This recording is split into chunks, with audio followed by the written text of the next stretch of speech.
Welcome to our channel. Today we how to register with Opus Clip for social shorts from long videos, complete guide step by step clearly.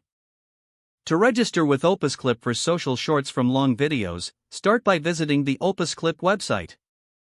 Once you're on the home page, look for the registration button, usually labeled as Sign Up or Get Started. Click on the registration button, fill in the required fields, which typically include your name, email address, and a password. Make sure to create a strong password that meets the site's security criteria.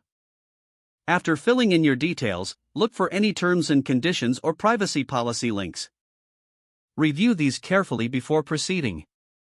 Once you're ready, click the Create Account or Sign Up button. You may receive a confirmation email shortly after signing up. Check your email inbox for this confirmation message. If you don't see the email, check your spam or junk folder to ensure it hasn't been misdirected. Click on the confirmation link provided in the email to verify your account. After confirming your email, return to the Opus Clip website. Log in using the credentials you just created. Once logged in, navigate to the dashboard to familiarize yourself with the interface. Look for the option to upload your long video. Follow the prompts to select your video file from your device.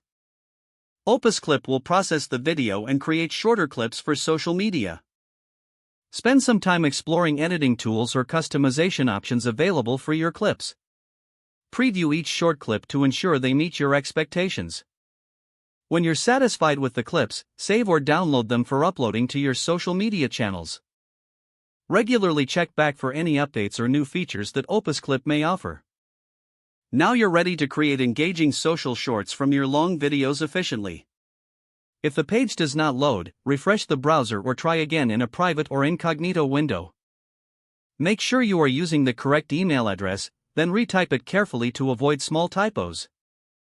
If your password is not accepted, use the reset option and create a new strong password you can remember. Check your spam folder for verification or security emails, then complete any requested confirmation steps. Enable two-factor authentication if available to improve account security and reduce unauthorized access risk. After signing in, review your profile details so your contact information and settings are accurate and current. Don't forget to like this video and subscribe to our channel for more step-by-step tech guides.